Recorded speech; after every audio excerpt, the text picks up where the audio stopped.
Mayor? Okay.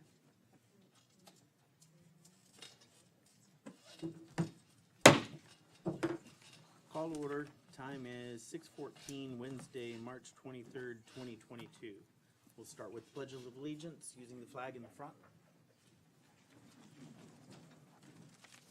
Pledge allegiance to the flag of the United States of America, and to the republic for which it stands, one nation, under God, indivisible, with liberty and justice for all. Roll call. Commissioner Hotchkiss? Here. Vice Mayor DeVille? Here. Mayor Jacobs? Here. We have quorum. Additions, deletions, and withdrawals from the agenda. Done. All right, I have one that I'm just going to add. I'm going to put it in the spot of number 5. And normally we do not do public comment during workshops. But in light of the circumstances today, I'm going to open up for public comment with a limited speaking time of 3 minutes. You guys okay with that? Yeah. That would be 5 point something. All right. That's just going to be 5, where it says presentations, as we have none. So we'll change that to public comment. All right. Moving on to 5, we'll open it up for public comment. Anyone from the public would like to speak, please come up.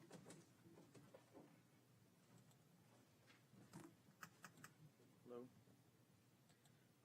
My name is Fernando Acuna. You speak a little louder, Fernando. Does this work? Yes. Yeah. Okay. So my name is Fernando Acuna, and I'm speaking on behalf of the community at Lakeside Estates.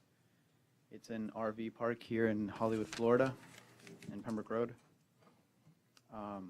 I wanted to bring to you guys' attention that last week, March 16th, we had a bombshell dropped on our park, a mass eviction that I've never seen before. And the families are absolutely devastated, and there's a sense of panic in the park because they're giving us a month to move out. I can speak on my case specifically. I've lived in that park for over 20 years with my family. We've worked very hard, climbed up the ladder, made honest money to get who we are. We recently purchased that house for $50,000 7 months ago, and we're still paying off the loan. And now we are in imminent danger of losing the house completely because they're going to shut down the park. And it seems like there's nothing we can do. And I know a lot of people feel the same way.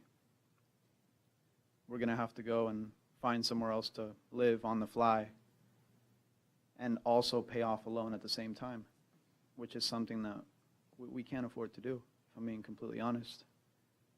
We have reached out to TV stations. We came over here last minute just because we feel lost, and we're trying to get resources and get our story out there so people can sympathize with us, because we really do need help. This is just one of the many stories that is going on in Lakeside Estates right now. There's people with cancer being thrown on the streets.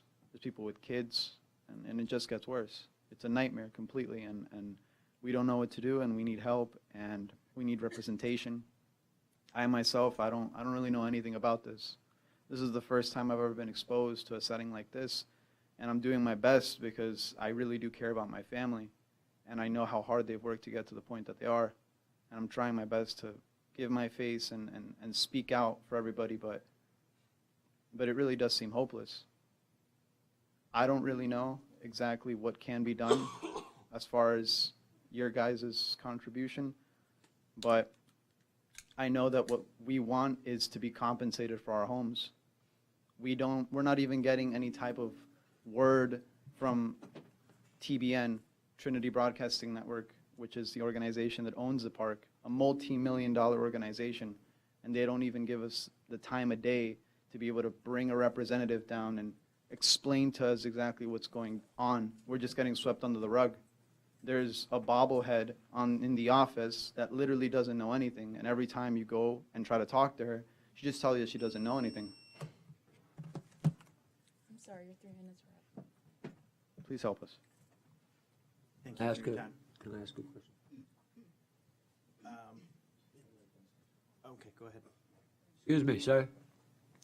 Do you know that Florida has a mobile home association to help protect people in instances like yours?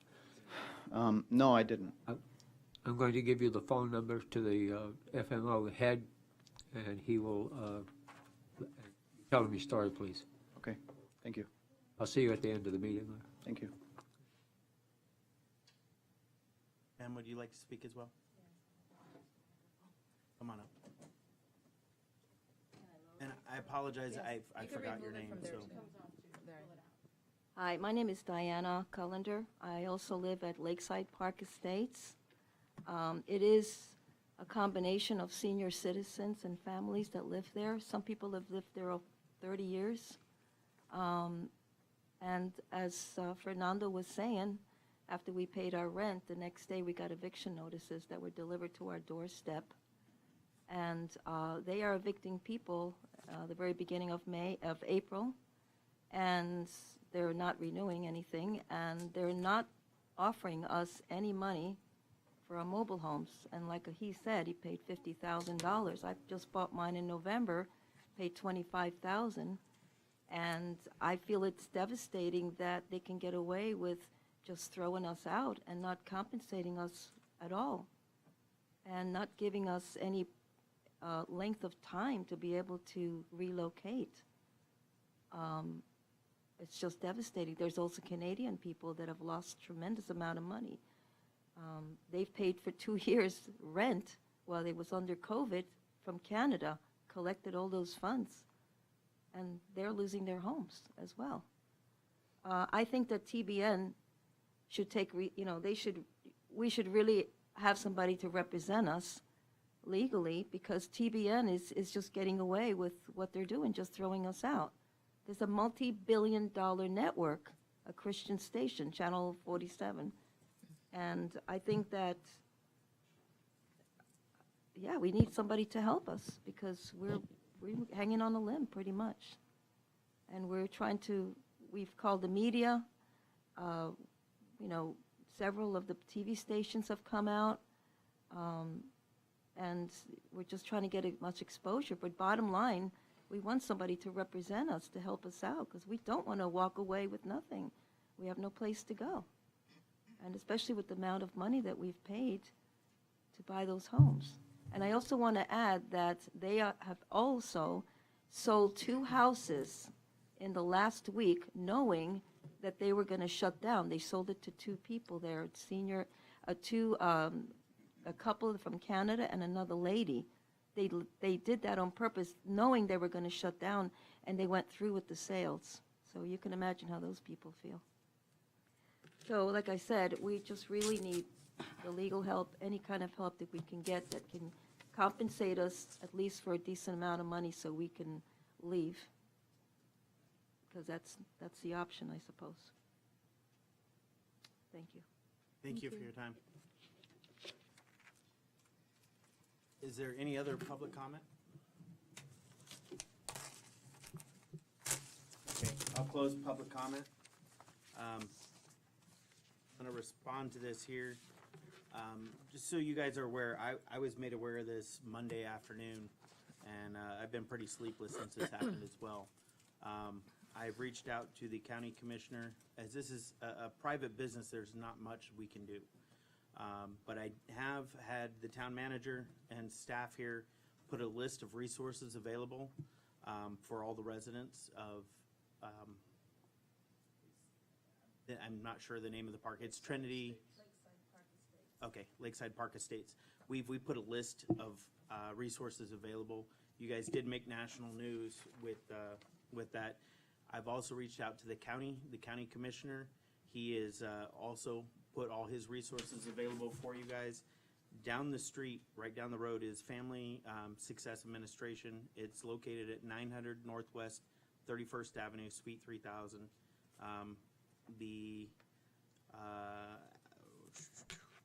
Their phone number is 3575003.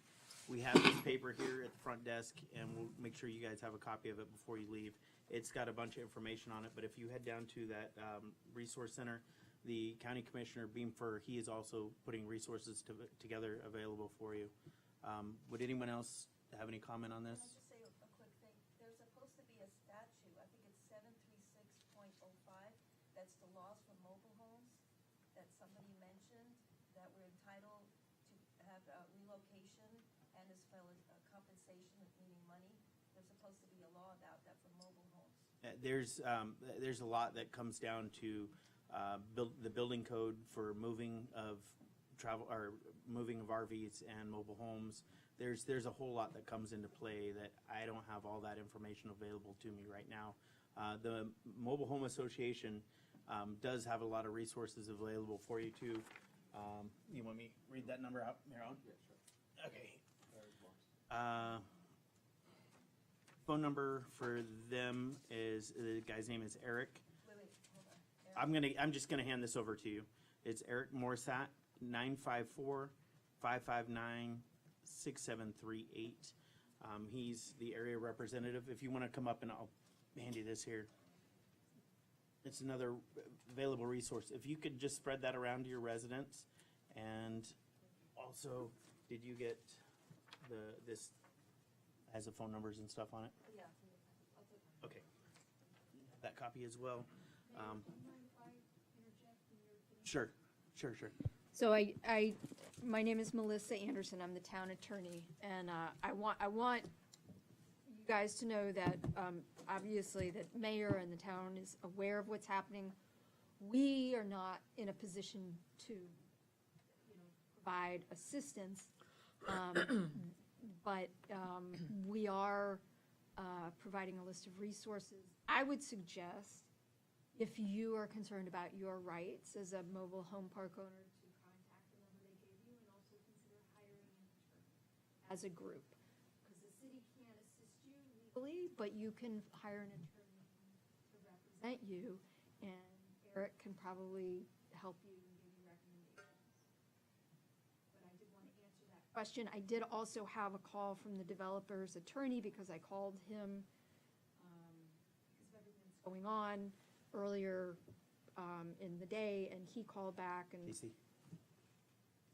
stated that he understood that it came as quite a shock, what happened, that it was probably not handled in the best way, and the developer has promised to work with everybody in relocation.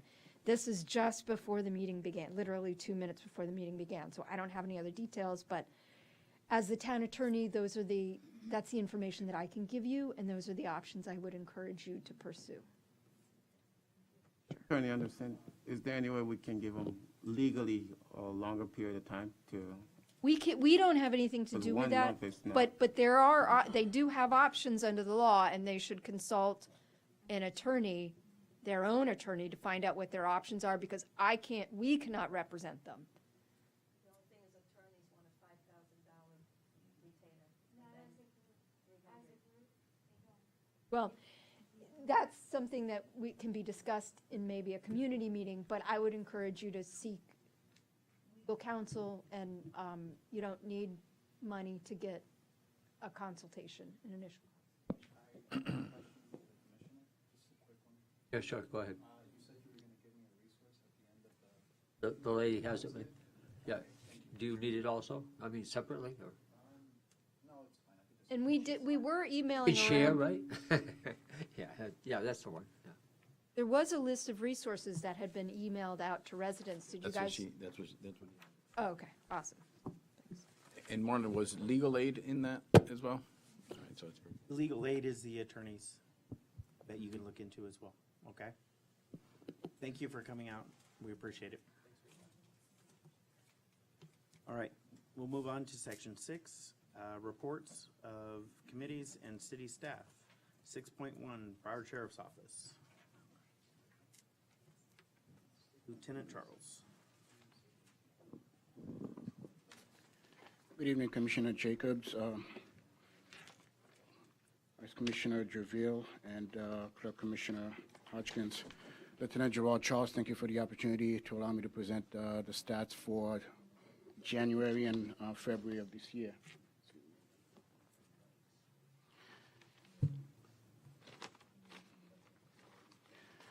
During the month of January, we had 677 calls for service.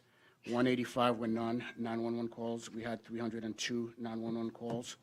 We had 140 field-initiated calls and 50 park walk and talks. Regarding accidents, we had a total of 64 investigations. 8 of them were hit-and-run accidents. 39 were minor accidents. 13 were accidents with injuries. We had 2 involving rollovers or extrications and 2 highway accidents. We had 43 citations, 4 criminal and 39 uniform traffic citations.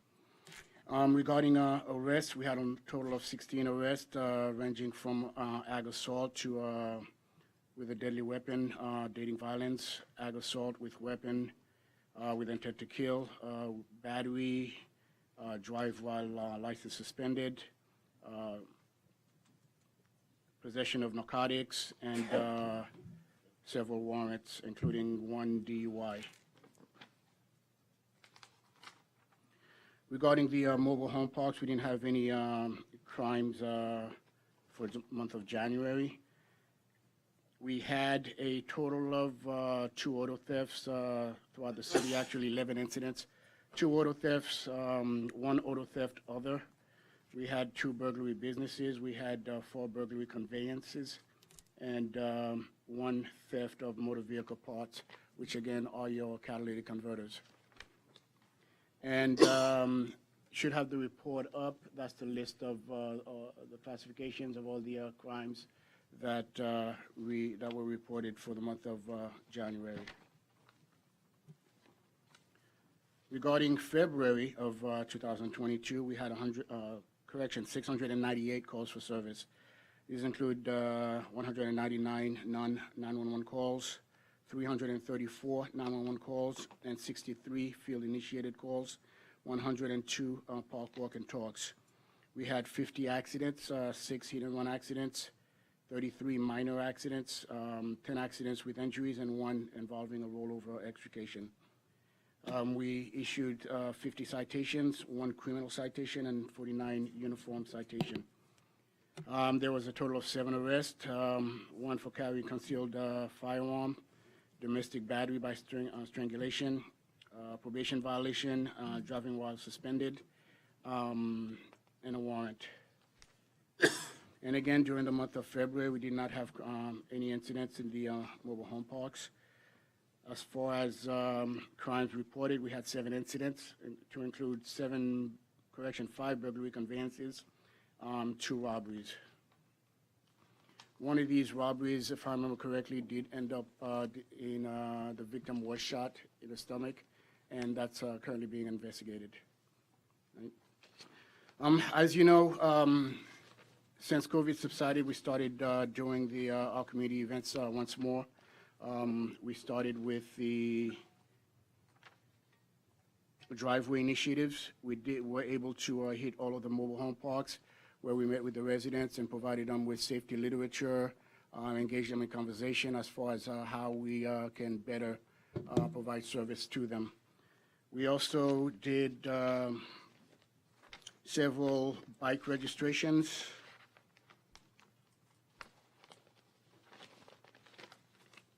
Throughout the town, we did bike registrations on March 15th, where we registered 57 bikes and golf carts combination over at Dale Village. On 3/16, we did 67 over at Park Lake Estates. Last Thursday, we were to do one at Trinity Mobile Home Park. Unfortunately, we found out that they were shutting down, and we did not go through with that. And on Friday the 18th, we were at Embassy, Holiday, and Green Acres, Lone Pines Mobile Home Park, where we did 4 bike registrations. Unfortunately, a lot of the residents at that location had already left to go back home to Canada. And with that, we do plan on having a lot more bike registration. As a matter of fact, Dale Village invited us to come back. and as well as another location. So we do plan on doing more and doing the driveway initiatives throughout the town. All right. And with that, I'll be more than happy to answer any questions that you may have. Do not have any this month. Thank you, sir. Thank you for your time. Thank you. Going on 6-2, Chief Kane. He's not here today. Don't see He's on him leave. here today. All right, so we'll move on. 7, Building Department. 7.1, Building Official Nunez, Monthly Report, January, February 2022. Good evening, Mayor, Vice Mayor, Commissioners. My name is Miguel Nunez. I'm the building official for the town of Pembroke Park, and I will be presenting the status report for the month of January and February at the same time. In regards to January, as we begin the 2022 calendar year, the building department continue their exemplary customer service to all external and internal customers. In addition, during the month of January, we started the Amnesty Program with high hopes that the residents will be able to take full advantage of the program as it was determined and initiated. By the numbers, during the period in January, we continue having additional permits issued from added permits issued from the month of December to the January. That includes an increase in the commercial and residential areas. And the permit close was a little bit down, but inspections were up and the front counter visit was up in regards to the previous month. One of the items that I added into the month of January was the double permits, as the mayor has requested in the previously, so I'm going to be giving him monthly, so at the end of the year, fiscal year, I'll be able to give you a full spectrum of what's happening with the double permit fees. We have an increase of double permit fees in regards to the permits. And if you look at in your documents, I put the Amnesty Program as a monthly basis. I'm going to be presenting how many applications and how many costs at that time. During the month of January, we have 19 applications for the Amnesty Program.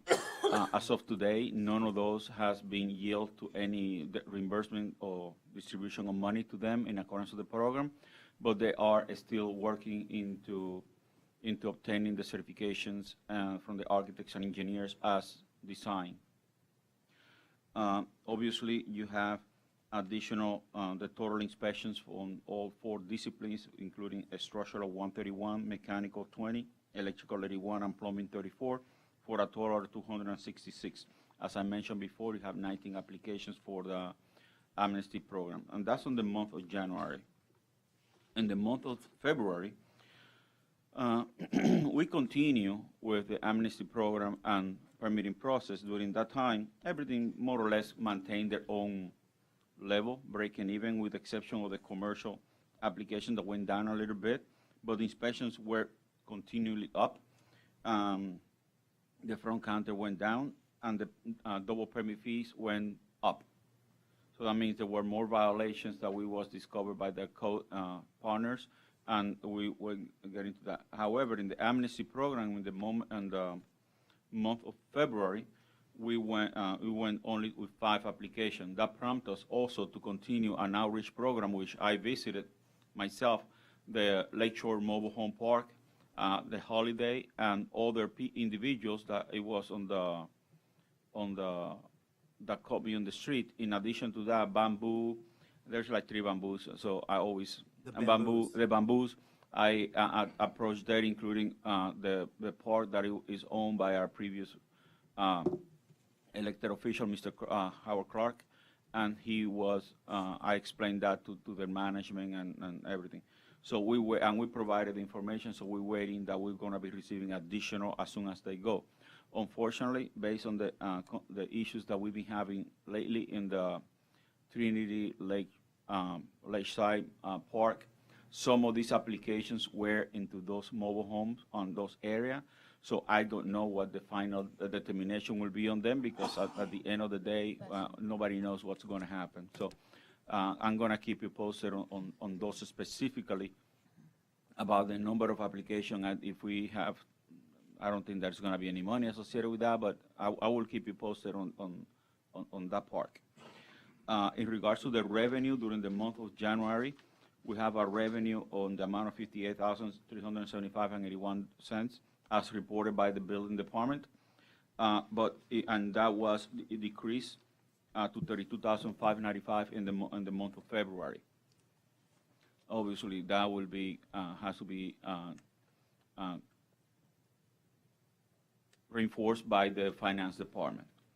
In regards to the larger construction projects, I'm only gonna give you as of today. There's no reason to give you, because it's always in running and forward. I'm glad to mention that Unit 300 and 400 for Building 1 in Seneca, that means the whole building is already has the certificate of occupancy and is fully occupied. So right now in the new section of Seneca, you have Building 1 and Building 4 completely occupied. There's no vacant. That, I believe, prompted them that they will receive today Building 2 and Building 3 for permitting. So therefore, I believe we're gonna have, they're gonna be motivated to move into the next 2 buildings. And obviously, in that area, we need Building 2, 3, and 5. We're just waiting for that to be happen. Coca-Cola is continuous. There's no stopping on that building. It's continuous, so that way I'm not gonna bug you or bother you or tire you on the information that I'm gonna provide you on that. Amazon, you know that we have the certificate of occupancy already fully executed. That means we're out of them. They are in fully operations. Pembroke Plaza, which is the building right here at 3250, the small plaza that we have, 2 of the units received their certificate of occupancy. So we're still waiting for 6 more units to receive, and they are in the process of obtaining their certificate of occupancy. The duplex, and this is in District 4, Vice Mayor Ray Dubiel.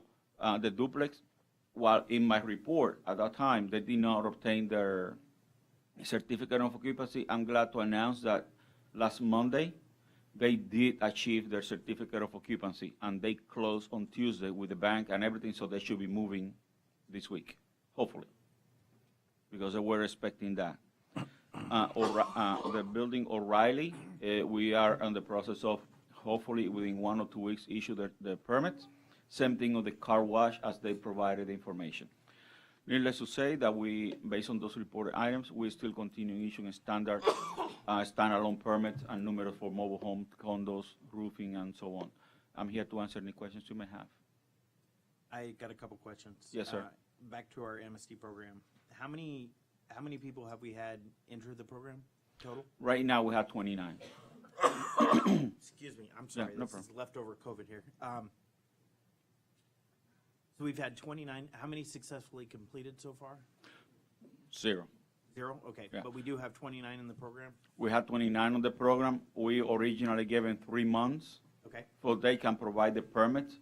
I am into the impression, I think we're gonna have to extend those original 3 months to an additional time, because they've been having a lot and lots of issues with obtaining architects and engineers that want to certify their mobile homes.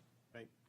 And we don't, that which is not conducive to having a successful program if they cannot find it on a timely basis. So I might want to double that to 6 months, even though the program is for a whole year, but we don't want it to wait until the 4th year before something happens.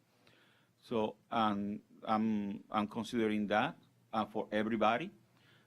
We have one that is ready to submit. He called me the other day and says he has the certification from his architect and he's just waiting for the as-built drawings. And it appears that we probably by the end of this month or early April, we will have the first applicant that is going to be successfully completed. Okay.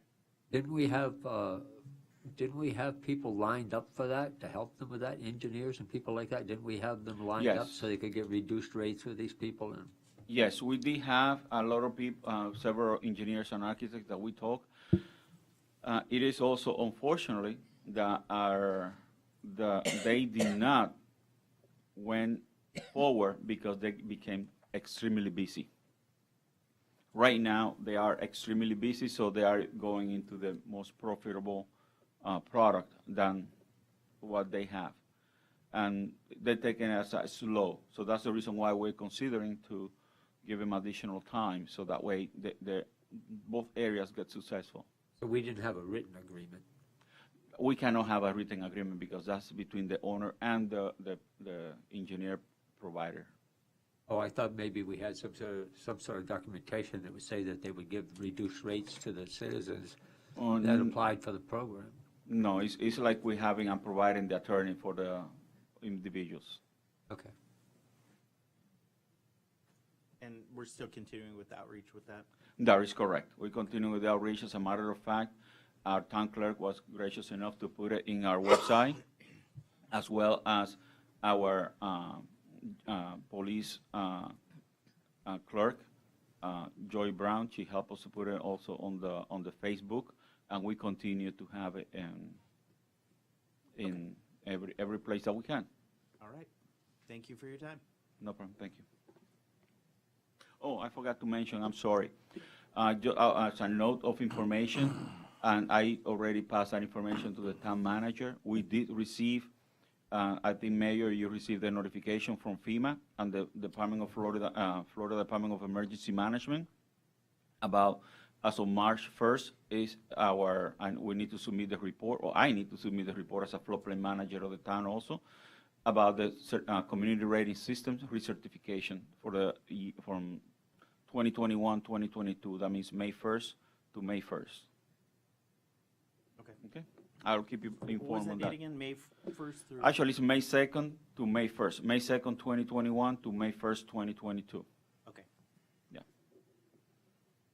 But I will give you the information because there will be a document that you're going to have to sign with me. I'm sure there is. Thank you. Thank you, sir. Right. Section 8, Code Enforcement. Chief Code Enforcement Officer Ramirez. Mayor. Thank you. Everybody, thank you for your time. Thank you, folks.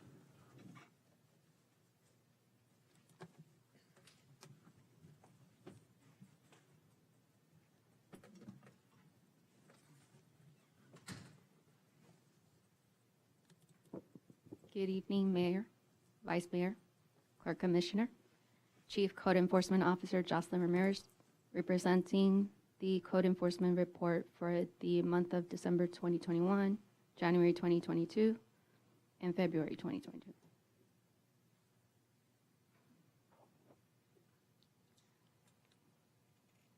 So for the month that I just mentioned, we had 9 code enforcement liens, 75 notice of violation, 52 formal hearings, 15 final orders, 4 amended final orders, 11 affidavit of noncompliance, 41 affidavit of compliance, and 2 orders of abatement. As always, I have included the reports in detail.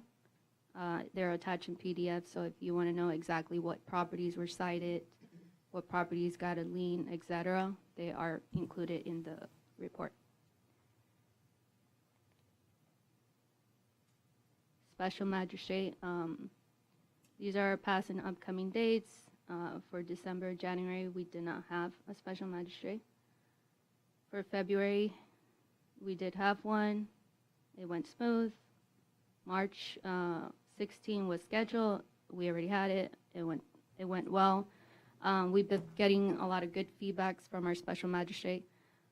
For example, at our last hearing, we had the Kelsey Group attend the hearing for 7 cases, and in light of that situation, the property manager, Rick Chapels, which you might know him, might not, mentioned that going forward, he's going to make sure that all his property, all his warehouses will be checked for business license.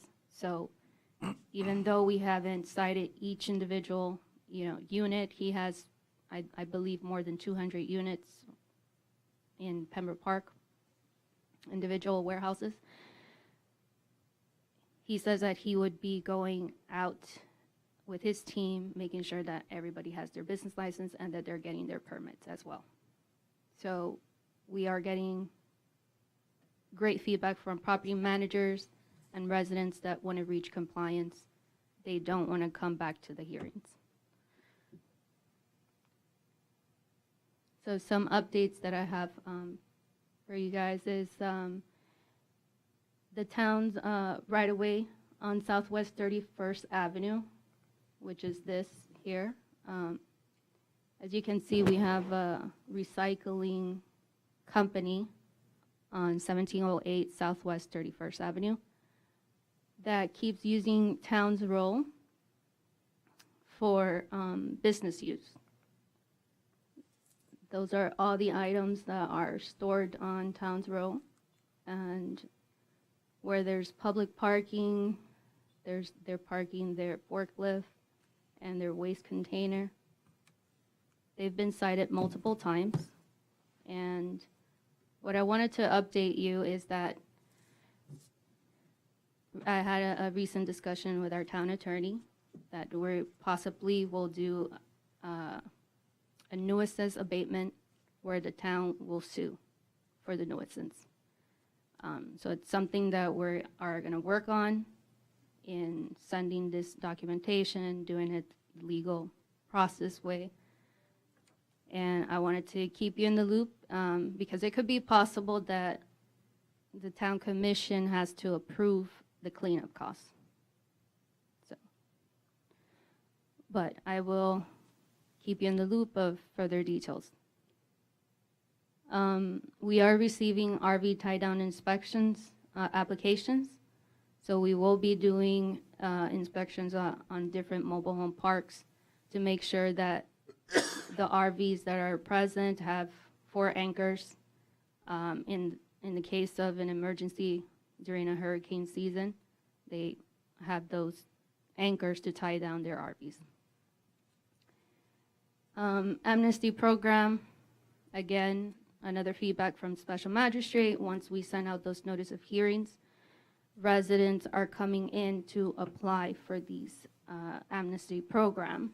And once they apply, we stop the code enforcement proceeding until they reach compliance. Will remain the case remains open until they reach compliance. If they don't reach compliance, then we continue the code enforcement hearing. For the month of February, I attended a legal code enforcement training in Panama City. So I wanted to keep you in the loop of that. I am waiting for my test results, but I feel confident that I did well on it. We do have a new employee for code enforcement. His name is Eric Richwagen. He started on January 17, 22. He has a very positive attitude. He applied to multiple places. He says that the town of Pembroke Park was the one for him. He says that we made him feel very at home, and that we were the ones that, you know, valued his worth and his experience. So he is doing great in the town of Pembroke Park. He does he understands the importance of code enforcement. So he definitely wants to make sure that, you know, we keep their property clean, you know, that we are keeping people, holding people accountable to, you know, to get their permits, so forth. And here's a picture of him. If you guys haven't met him yet, that's Eric. And that's him taking a snipe sign out of the fence on Southwest 30th Avenue. And last but not least, I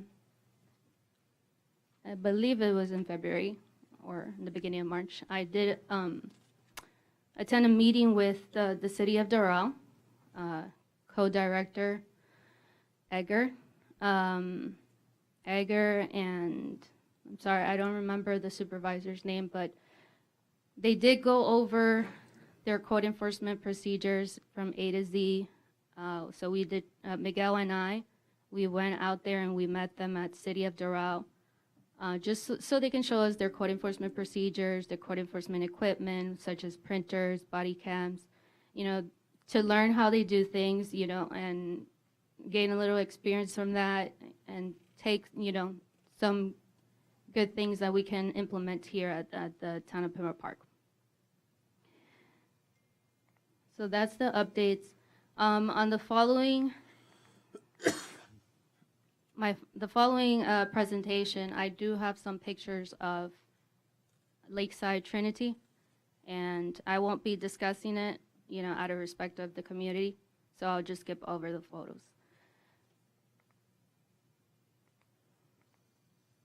Okay. So this violation was cited for work without permit. They installed drywall in the interior of the mobile home, and it was cited.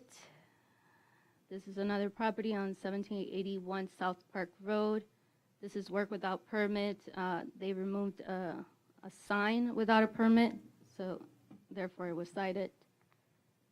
The following are pictures before and after. These are pictures from Trinity. This is Family Dollar, 4100 West Helendale Beach Boulevard. As you can see, they had a lot of trash and remains from the overgrown vegetation that they trimmed. They left that for quite some time. They had 15 days to comply. If not, the town was going to go ahead and clean it up. And this froze.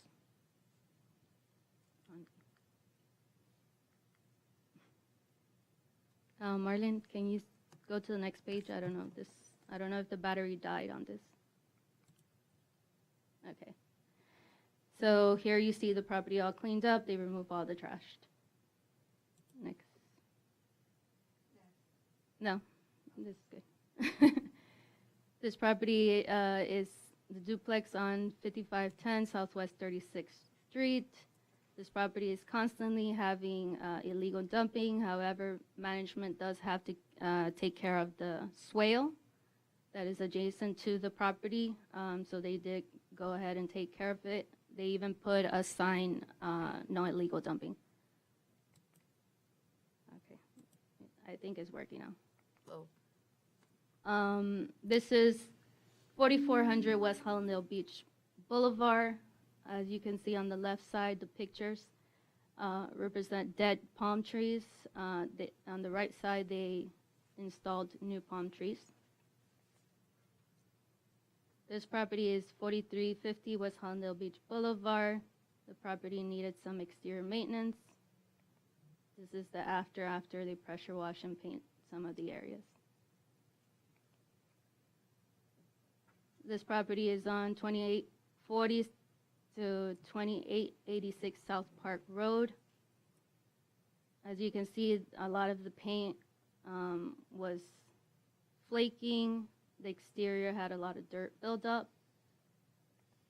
Here's the property painted. They also painted other warehouses that they own. So this is the one that I cited, but they went ahead and took care of their other properties as well. And they also paved and restriped the parking lot. This is Channel 10. On this property, you can see they had a dead palm tree,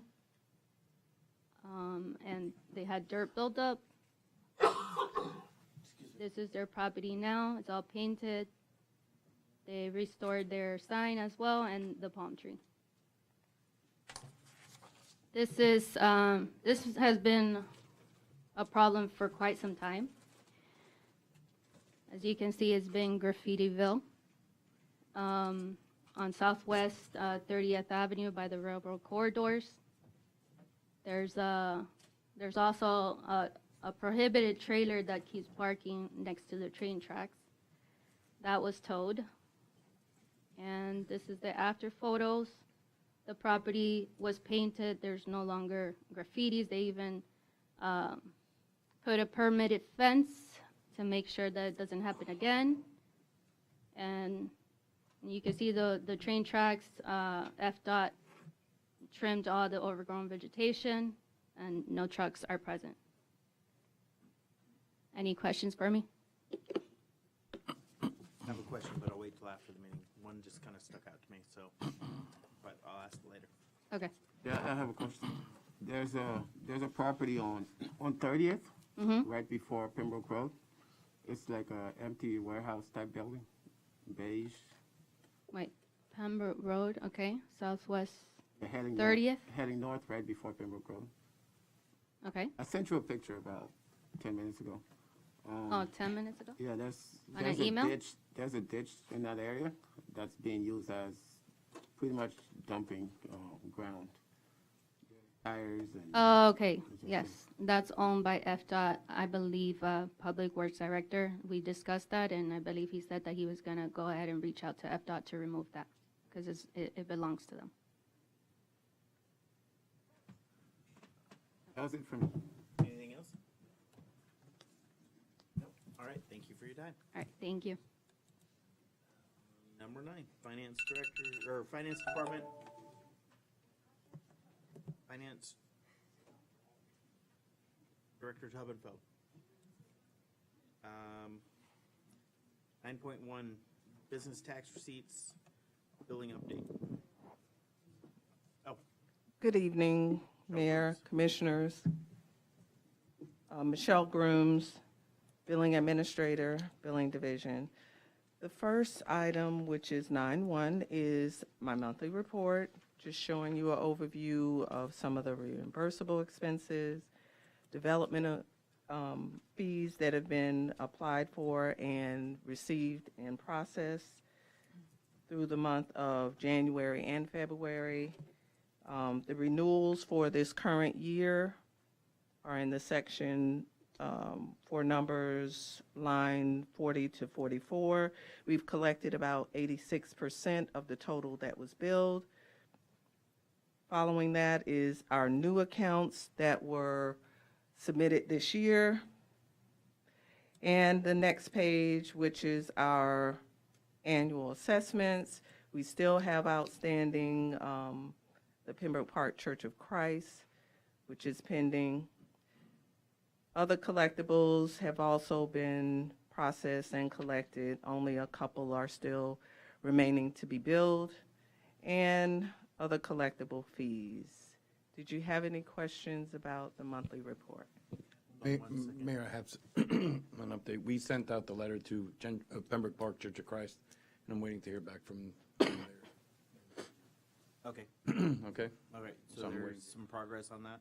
Yeah, we sent out the letter, and I'm waiting to hear back. Now, whether or not they ignore me, then we'll have to take the next step. Okay. JC, Yes, is that the one that was shipping stuff to Haiti or someplace and didn't no. have services? And No, I'm not sure of what. That like a distribution center instead of a church? No. This is an actual church. This is an issue from a while ago. Oh, okay. This is a long, Yeah, long time regarding issue. the payment in lieu of taxes. But the commission had already voted on a settlement. We've sent it out to them, and Nothing. there was also an issue of an outstanding permit that they have open that they need to properly fix and close the permit, or reopen the permit at this point, fix the problem, and then close it. I see. JC, will you take time to explain the whole background on that to him at another? Yeah, absolutely. Another Well, time? yeah, we'll So have- he's up to date on where that is? We'll have a sit down with them. Okay. I'll get you up on the background that goes along with it. Any I other have- questions for the monthly report? I do not. Do you? Nope. Okay. 9.2. That is a waiver. This particular applicant applied for a special event. She was given a warning by code enforcement. She came in and applied. There is a fee structure that's set up for special events when someone applies after the fact. You'll see on that second page, the original fee was $10, but the after the fact penalty is $150. She's asking for a waiver of the $150. She paid for the $10. I read this. Put this down as a line item. Line item?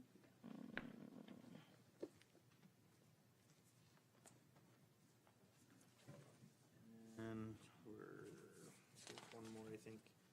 9.3, another waiver. This one is an existing business. They've been in the town since 2015. She is asking for assistance with the late fees. If you turn to the next page, the sales receipt shows that she paid $162.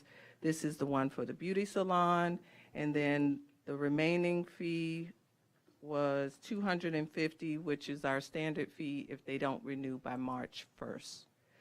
The reason we start applying that more consistently is we had a lot of people that just did not come in compliance during the regular penalty phase, which is October through January of business tax. She has a secondary business tax for her actual cosmetology license, which she paid as well. That one is just $1.99. But because it's a business tax and it was not renewed on time, as of March 1st, that one was also $250. There's a little credit on that, so it doesn't end up being a total $250. $249.26. Yeah, she paid a little extra when she submitted her payment.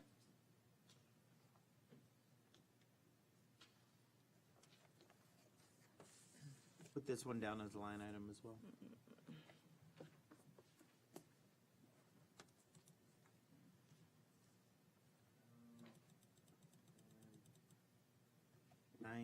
Michelle, so how much is she asking to be waived in total? The March 1st penalty, which is $250 on the beauty salon, and then the other one is a little less because she paid a little over the dollar fee that was required. So on the secondary account, it's $249.26.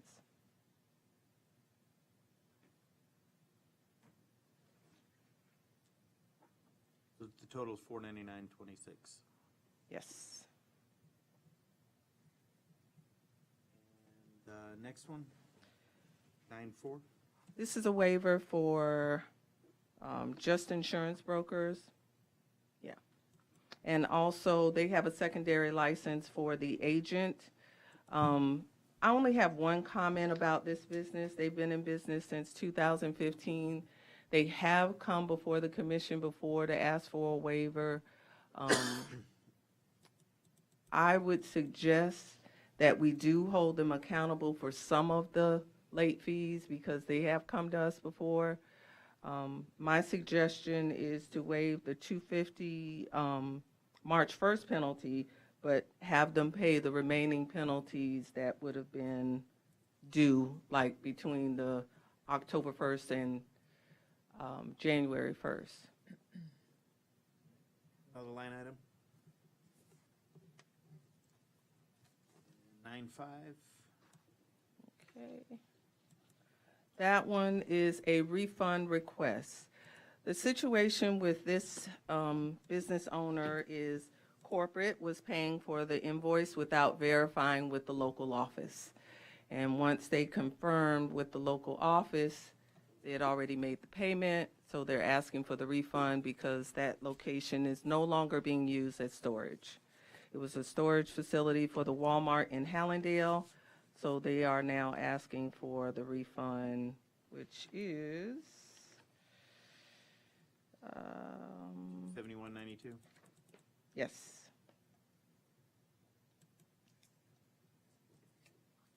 And your recommendation? They have been consistent with all of their payments. They've never been late. This is the first time, so it was an error. Okay. They're not trying to, work and get refunded. They weren't using the facility. All right, put this down as a line item as well. Marley, I'm sorry. line item. Oh, sure.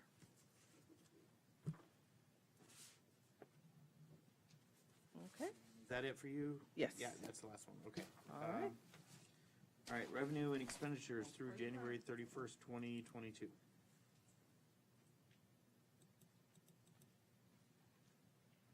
Good evening, Mayor and Commission. Harry Taubenfeld, Budget and Finance Director. What you have here in front of you are the revenue and expenditure reports Summary for the fiscal year 2022 through January 31. Summary sheet that you have here shows you by fund as far as where we stand on an actualized basis for revenues and expenses. The surplus in the general fund is due to the collection of the ad valorem, which typically comes in December time, December, January. The bulk of it comes showing that surplus. The shortfalls in the various other departments are just related to a lag in receivables from the sewer and stormwater, so I don't foresee that being future, and that should be caught up as the year goes on.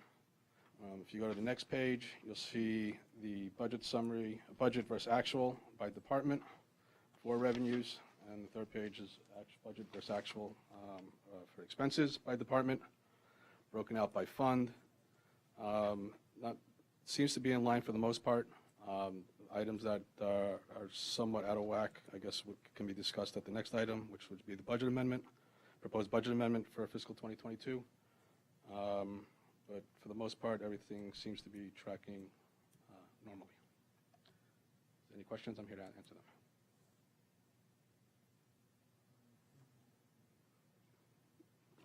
I don't have any at this time, do you? No, I don't think so. Go to the budget amendment 9.7. Sure. So after the December meeting, when we were notified that the police department was being delayed, I was asked to prepare a new budget, a budget amendment for the town as it relates with the additional expenses now being incurred with keeping the BSO for the remainder of the fiscal year. If you go to the second page, the items similar to how I've done in the past. Nope, back up. Oh, sorry. Summary page. Similar to what I've done in previous budget amendments, the items highlighted in red are the items that are requesting an amendment. What you hear on this page, you have the actual summary numbers, and then if you go further into the packet, you'll see the individual line items as it pertains to. The major change is obviously, you can see in the top, is the additional funds needed to balance the budget. What was projected at $242,000 for the current fiscal year is now potentially looking at $549,000 and some change. And then below, you'll see all the different departments where you see some additions and deletions as it relates to the requested changes that I'm asking to be made. Any questions? I'm here to answer them. I have none at this time. Liz? Put it down as a line item.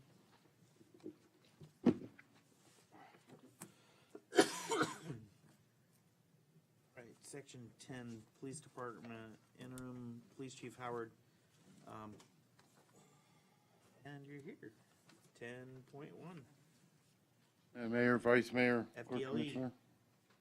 Yeah, for several months I've been talking about the Fibers Grant, Part 1 and 2. It came through just a few weeks ago, and I just want to review real quick, just briefly, what it entails. For travel and training, it's going to be almost $2,000. Equipment will be $107,442. Supplies will be $2,200, and contracts, consultants, it'll be $177,461. Unfortunately, or fortunately, we decided to go with a FDLE provided solution for our RMS, and depending on who the vendor we were going to choose, that was anywhere from $165,000 a year to $300,000 a year, so that saved us quite a bit of money. Unfortunately, we got the $165,000 in this grant, but I'm going to, once we get the contract all signed and get everything submitted, I'll call FDLE and try to move some of that $165,000 around to other fibers-related expenses. All told, though, currently with both grants, it's $288,432.41. And if there's no questions on that, just a note, I'll be doing a women's recruiting event at the Broward State College on Saturday. That's all I have. Questions?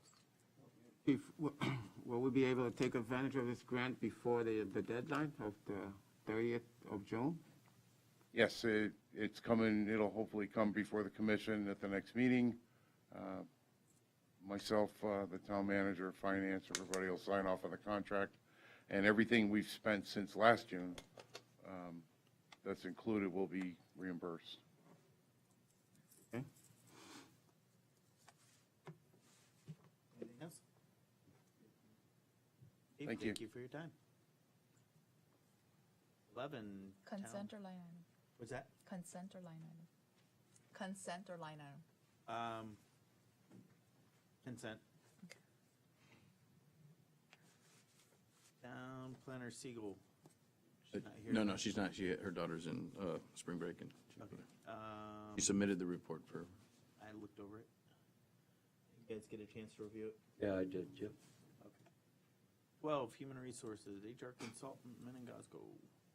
Where are you at? There you are. HR update, 12.1. Hello, Mayor, Commissioners. Thank you for having me. So an update from me on a few things that we've discussed, and I just wanted to tell you where I stand on the employee recognition program that you brought up in the last meeting. I have a draft that I will be presenting to the manager, but I wanted to give you a little bit of an overview of what it entails. We all know that employee recognition programs are great when it comes to the working environment, retention, attracting employees, and it also serves as like a morale booster. So there's this phrase that's used often when it comes to employee recognition programs. It's called RISE, which is when you regularly provide positive feedback, you immediately recognize people, you are specific when you're providing that feedback, and you encourage employees to repeat this behavior. So some of the ideas that I had that are part of this program are public recognition, private recognition, of course, if somebody deserves a promotional opportunity, and then monetary incentives as well. So some of the goals that I have in this program to recognize employees involves recognizing their years of service publicly, which perhaps we could do that either in commission meetings or even just via email to notify how long people have been with us. Recognizing educational successes publicly. That's something that we don't do. It's kind of like, all right, thanks, we'll save it in your file, great job, but we don't actually recognize when employees take the time, their personal time, to continue developing themselves as professionals. We need to start investing in town promotional items. What I mean by that are like mugs, sweaters, water bottles, things like that, which of course I'm going to present a budget to the town manager. But it would be really nice if like a new hire comes in and we have like a nice little welcome kit for them, right? So that they're proud of where they work. We need to promote the educational program here as well, that we compensate, or that we what's the word? We reimburse for, thank you, for education. We don't have enough employees taking advantage of that. And it's something that we need to do. And then one of the things that I would like to pitch as well is having Employee of the Year awards. And we could have different categories, right? And we can get as creative as we like. And then, of course, any monetary award that goes with that Employee of the Year award, again, I'm going to be presenting to the manager to have a budget for that. So that's the update when it comes to the Employee Recognition Program. The other thing that I had mentioned to some of you is that our compensation plan is from 2019 when I first started here, and so it's time to update it. So I have asked all of the Broward cities to provide me with their compensation plans to see where they're at, where their pay structure is at. I've gotten the responses already, so now I'm going to start putting it together. And then it's something to look at for this upcoming fiscal year to see if we need to make any changes. And it's important just to stay relevant in the job market. Things have changed a lot, and salaries are not keeping up with the amount of inflation that's happening right now. And then last but not least, I'm coordinating a conflict resolution training for all of the directors. This is a very important training that I think is very needed right now. And once we do get that on the books, because we've had a few people that have had schedule conflicts, as soon as I get a date that everybody's available, which is going to be in the next 2 to 3 weeks, I will advise the commissioners, I would really love for you to attend. I think it's important that we all promote this conflict resolution training and this environment, and it's all coming from one voice. So that is my update. Does anybody have any questions for me? Yeah, do we currently have any recognition programs? We have, in the sense of if the manager wishes to, like the manager of that employee, the supervisor of that employee wishes to write a commendation letter for an employee, they can. You know, recently, like the chief had mentioned, an award that he presented one of his employees for. So if the managers are taking the initiative to do it, they can do it. This is more of a program where HR will be pushing and reminding managers of how important it is to recognize them, and it's more in a public setting, if that makes sense.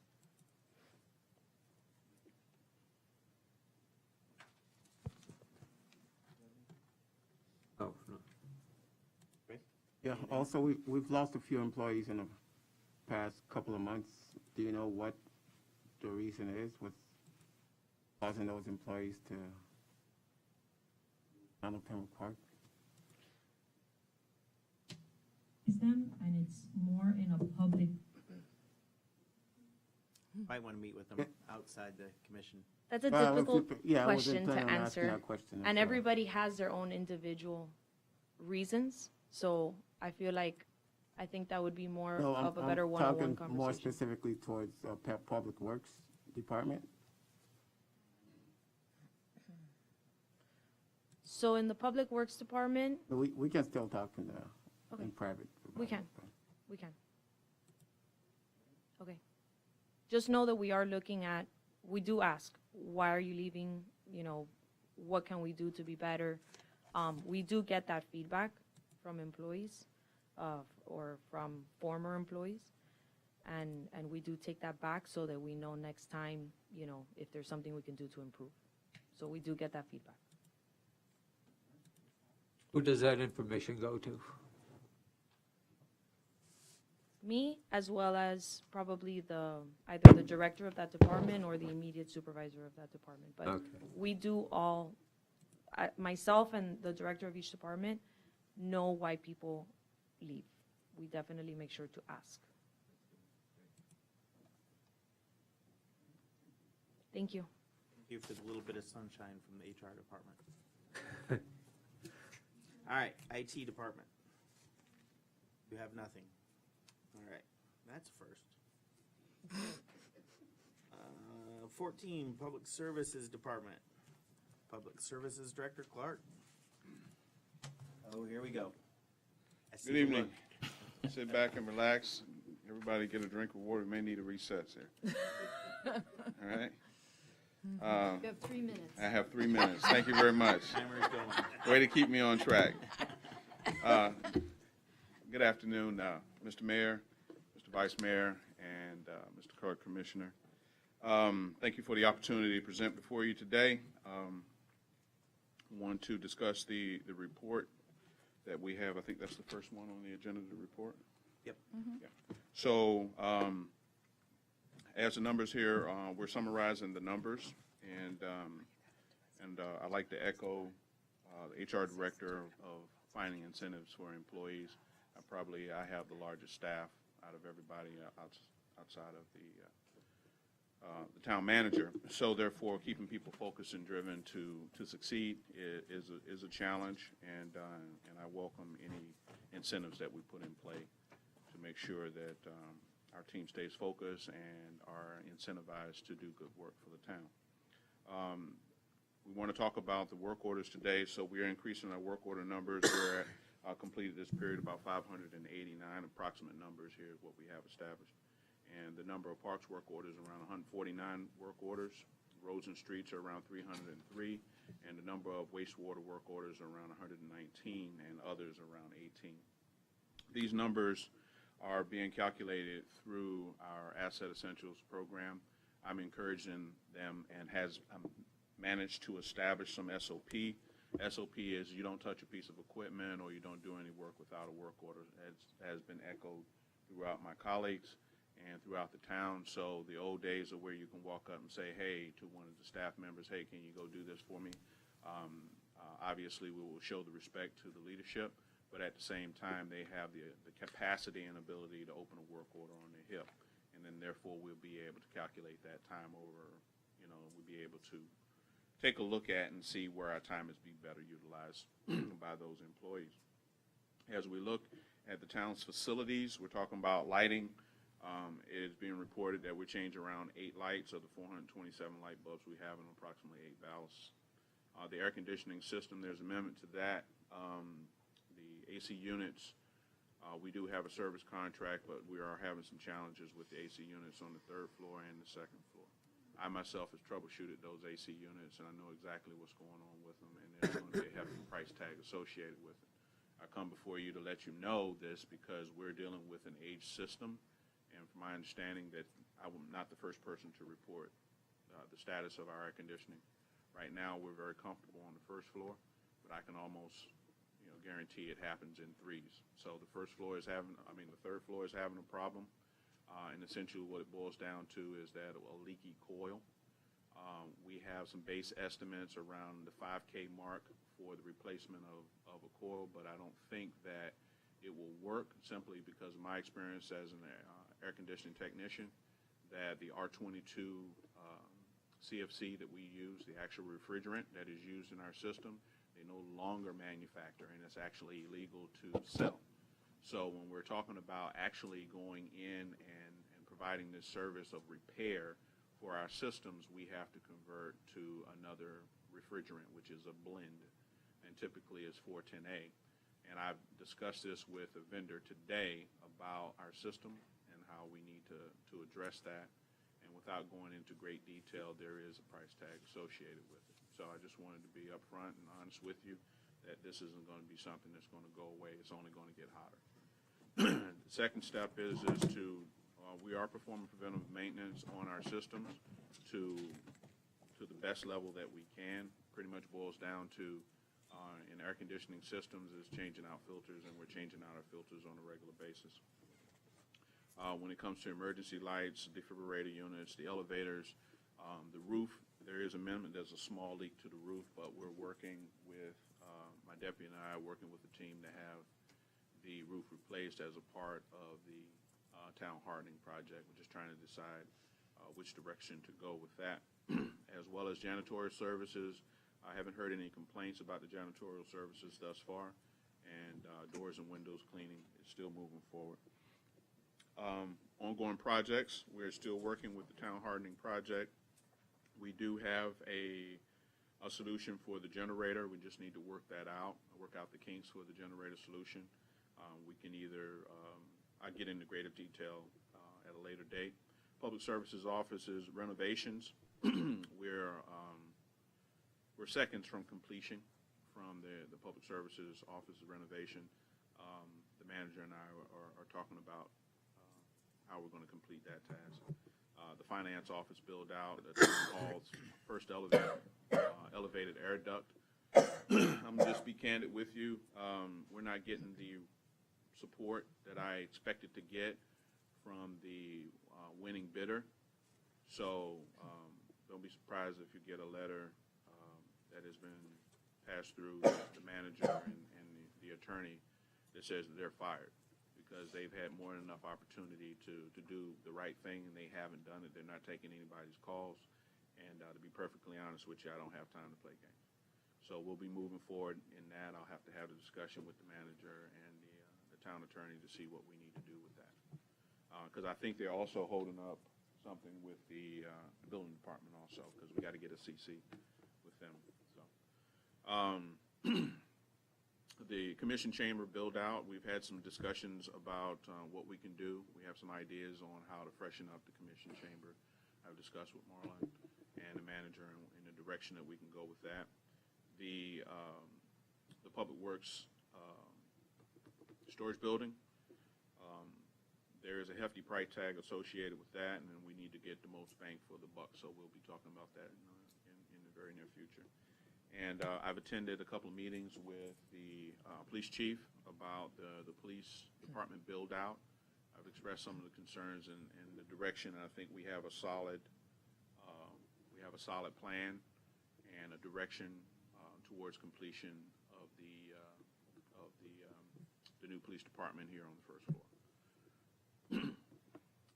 When it comes to roads and streets, we're performing landscape maintenance on somewhere in the neighborhood about 6.8 miles of right-of-way, potholes and repairs.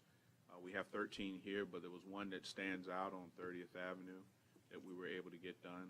I think that was the company Corsair, as well as the Doctor's Toy Store, was very happy about the repair that was done over there, and it actually looks good. And I went over there on a couple days where it was raining, and although we didn't accomplish the task of eliminating flooding on that side, but we're a lot better off now. So as opposed to having somewhere in the neighborhood being ankle deep or maybe even calf deep, I think we're toe deep in the water height over there, and I think we did a pretty good job. Just to interrupt for a minute, I Yes, got actually more than 3 or 4 calls from other businesses over there. They appreciate it. Right. So, thanks. Yeah, and we have a plan for repairing over here in Azure, so we're going to be moving in the direction of trying to get the rest of the town out of the pothole business and maybe fix some of the roads throughout the town.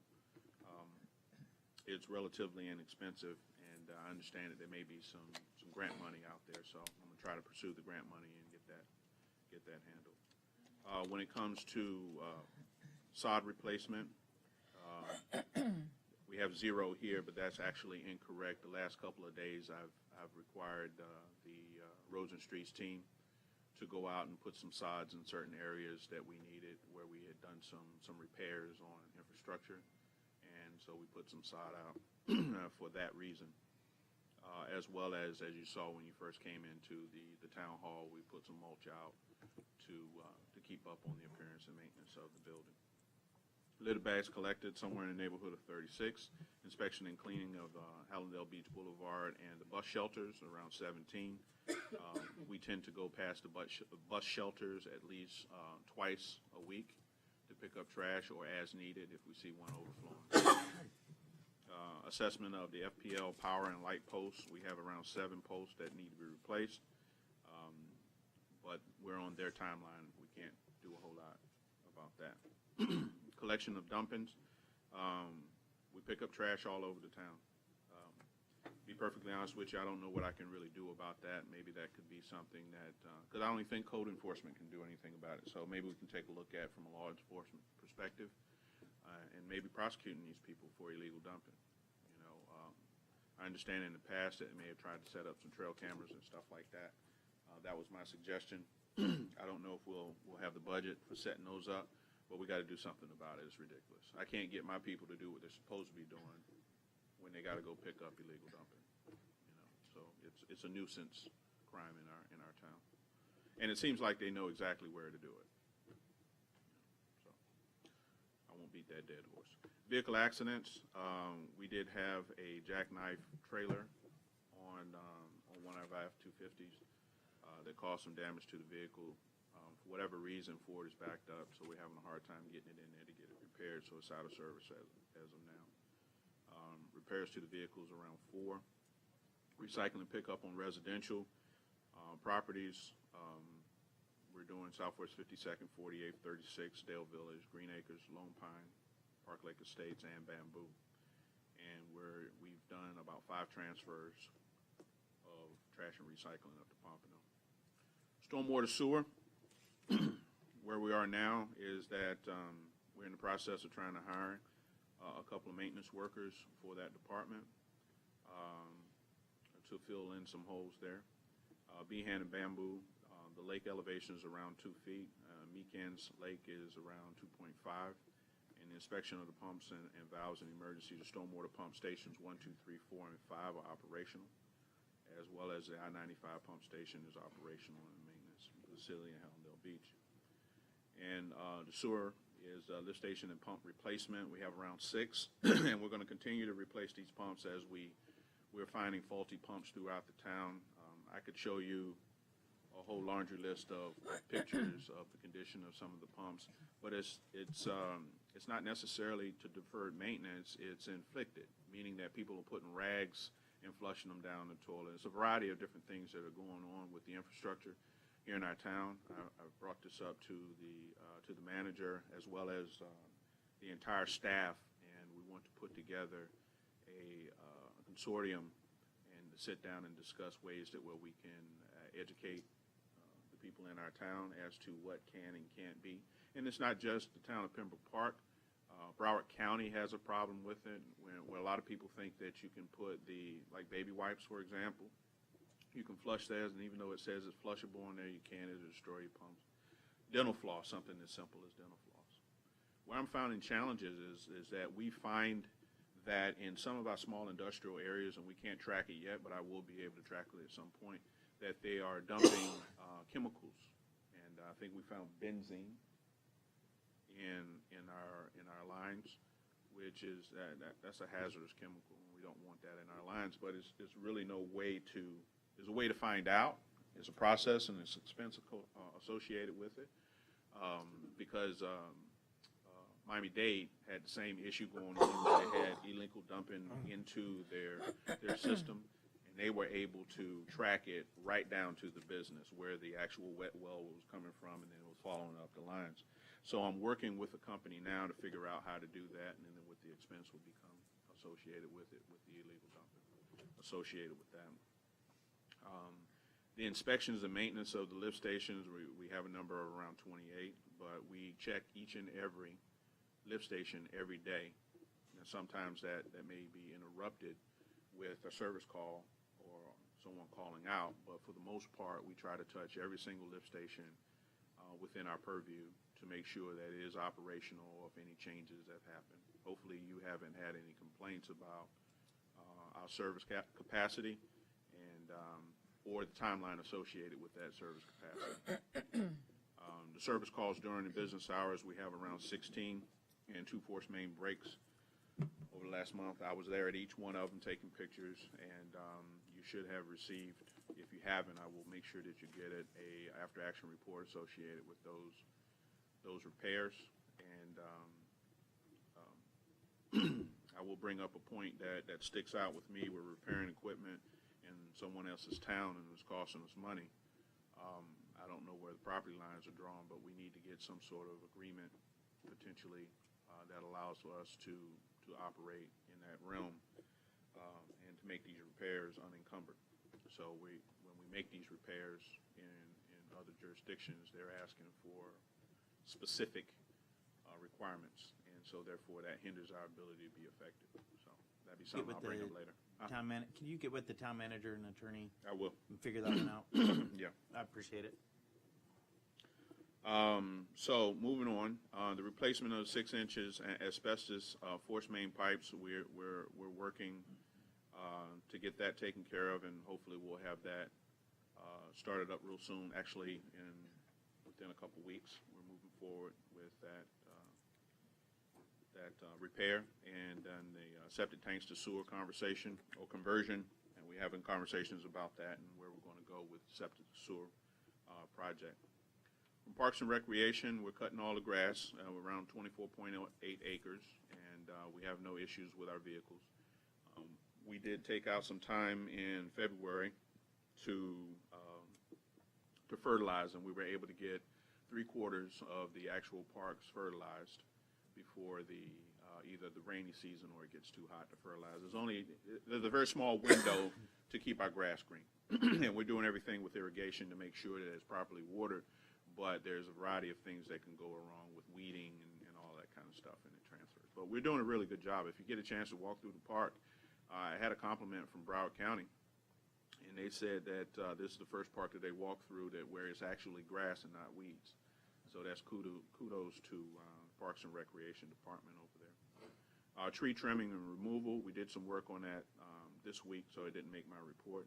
Inspection of playground equipment, we don't have any repairs that we need to report at this time or in the game area. Exercise equipment, we did some mulch around most of the exercise equipment out there if you had a chance to walk through. We still have a couple pallets of mulch we need to put out around the exercise equipment, but we're doing pretty good.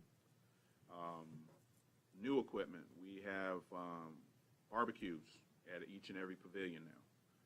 And that's a value added that we were discussing with the leadership about how we could better benefit the town. And so therefore, it will be, they're removable, and that's something we want to bring out. So therefore, we shouldn't have to worry about any issues of flying projectiles during the hurricane or being stolen. So therefore, we can maintain them and keep them clean, and we can probably maximize the life out of them, because if you go to other parks, they don't have theirs removable. So therefore, the elements take advantage of them. Now, they're good quality ones. We bought good ones. But we'll remove those, and then when you rent a pavilion, then you can also have the grill installed at that time, and you can cook out with your family, what have you. I thought that was that would work to our benefit. We had some issues over at the preserve restroom, to where that we need to work on the men's restroom door, and I'm working with the supervisor, Parks and Rec, to have those fabricated, because of the size, it's kind of hard to get the right one. So, and it's just pretty much mechanical. It's the hinges and things like that that are failing. I don't know what they're doing in the bathroom when I'm not watching them, but they seem to be breaking the doors, which I guess we got to train them on how to use a bathroom stall door. Building maintenance. Is that the old bathroom or the new ones? It's the old bathroom. I haven't had any reports. You got any reports from the new bathroom? They damaged any of the stuff over there?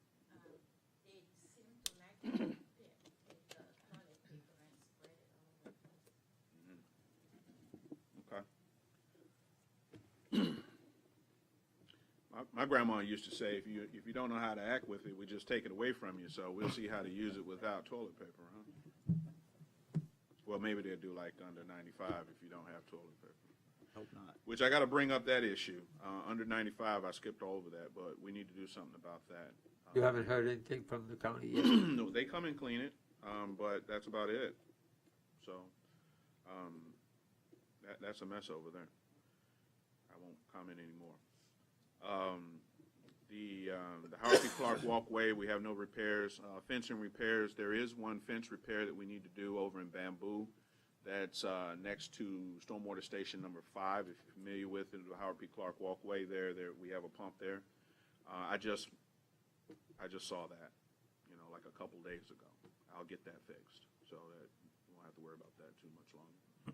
Pavilion rentals, we have every Wednesday, we have the French Canadians, and they do their picnic. I think that's what it's called, right? Picnic? Yeah. So they do their picnic, and today was their last picnic. Myself and Clerk Commissioner Hodgkins and the town manager and Joy was also out there taking pictures. And we had an opportunity to meet and greet some of the people. I think the president of their association over there came out, and we took some pictures with them. So it was great. And they wanted to talk about improvements to their little bocce ball thing.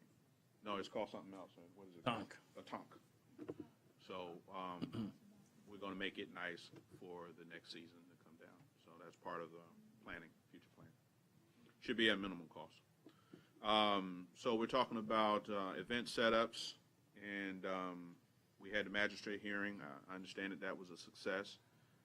And prohibited activities, we didn't have any prohibited activities, and they said there was a vandalism. Unfortunately, Mr. Mayor, as much as I try to protect your little book huts, they came through and strode books all over. What is it called? Your wife calls them? Little libraries. Little free libraries, that's Yep. what they're called? Yeah, they attacked the thing. We're under the impression that somebody might have got locked in there or something like that, and they were upset.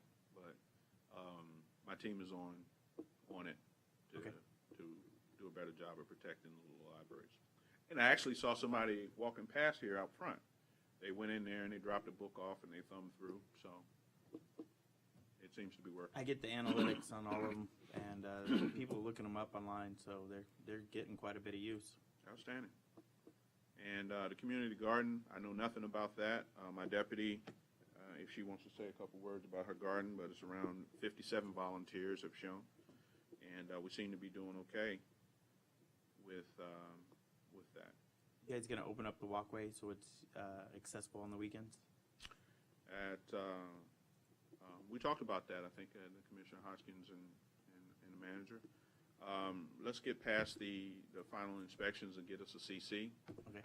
And once we get that and everybody agrees, then we'll talk about trying to, through your leadership and your decision-making of how we're going to expose the walkway. All right. Okay. The trail. Sorry.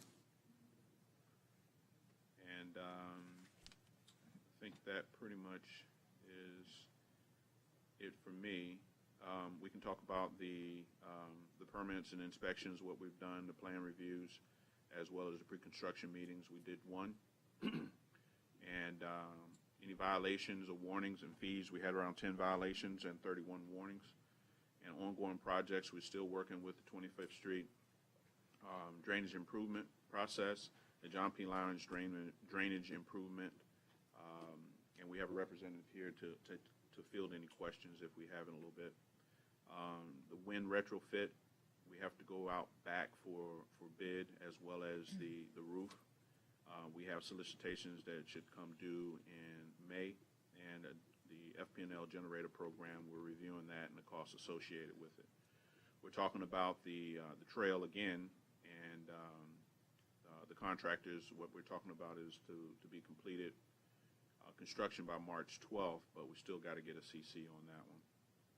And 47-year CDBG lighting project, that's still through Calvin Giordano, and the design is underway. Grant projects that we have here is the Florida Department of Environmental Protection, the grant to convert septic to sewer. We already talked about that, and that's pending review and approval. That is your report for the Public Services Department. Do you have any questions? Any update on FPL, the lighting? FP&L, could you be more specific, sir? Street lights. The streetlights that they were too dark. The new In what area? No, on Pretty much the whole town. Oh, you're talking about the whole town? Yeah, that they. Oh, you're talking about 52nd? No, the whole town. The whole town. Yeah, So I you drove want more around, lights it for was the whole town? Yeah. No, the FPL. The new streetlights are Yeah, not as bright As they used to be. as they used to be. Okay, I'm gonna let the deputy come up here and talk about that.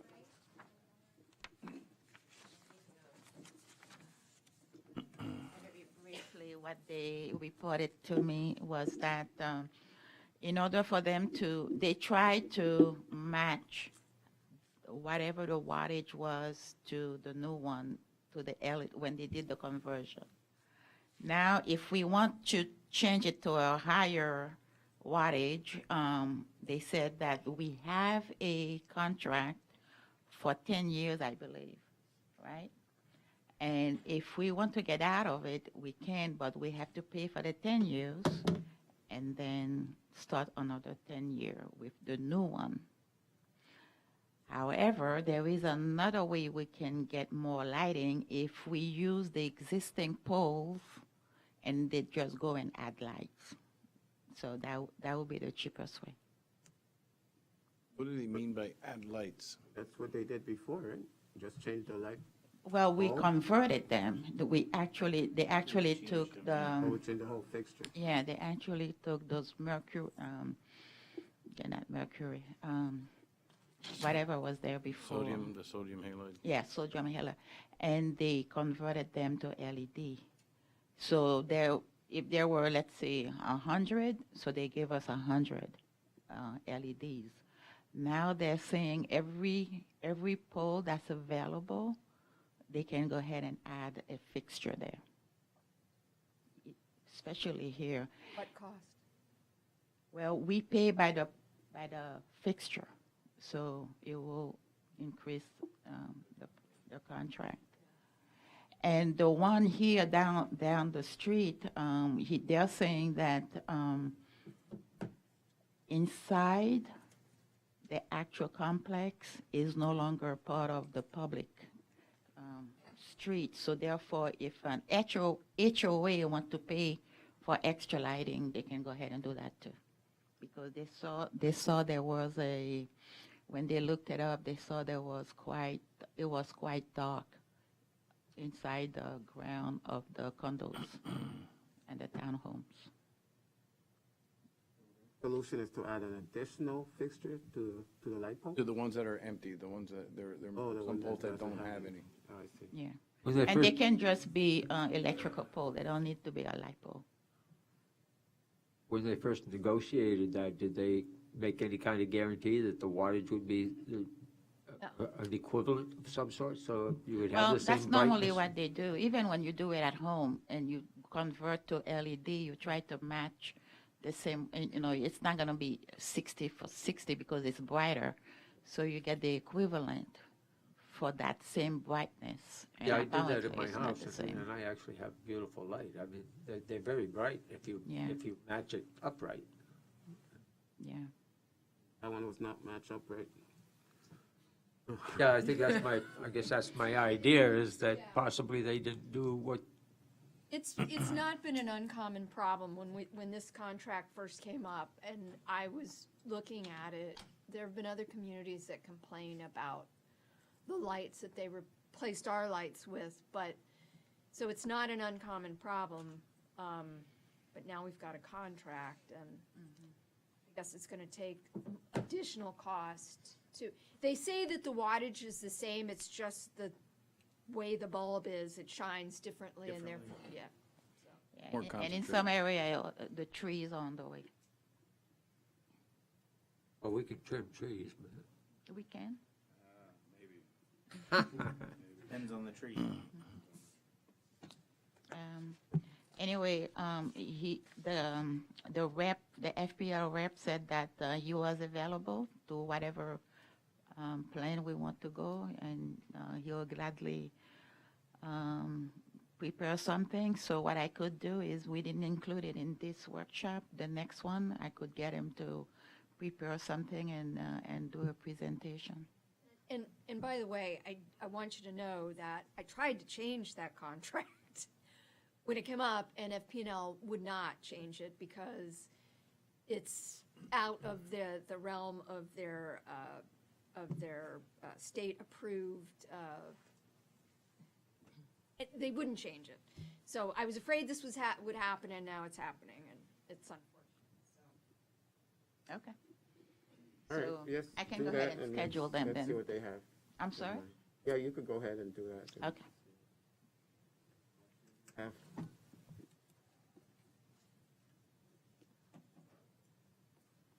If there aren't any more questions, I think that does it for me. I have one more. Yes, sir. The update on 56, Miriam? 56 Ave, the traffic light, turn signals. There is a bad traffic lights there? No. Remember that they were gonna put the left turn? Oh, and Coney Line. Yeah. Okay, yeah. I did contact Miami-Dade. This is a Miami-Dade traffic light. And they did say that that intersection is on their plan to replace. However, they wanted to, they could have, it's later, not now, something around 10 years from now. And they could have boosted up. And in order to do that, they needed to see a traffic report. And they did receive a traffic report, and unfortunately, for 3 years, that traffic report only showed maybe 5 accidents that was reported there. So that wasn't enough for them to bring it up, to prioritize it and move it up. So That it's traffic staying. report from Dade County Police Department? Well, I'm sure Dade it's has more their than- own, more and than 5. Broward had their own. And we gave them the BSO? And BSO, actually, Captain Cocker here is the one who gave it to me. And I was quite surprised. I thought there would have been more. I won the other day. Maybe they have different way of reporting. I don't know. That intersection is kind of weird because you have Broward, you have that town, and then you have Miami-Dade County. And Westport, too. That's true.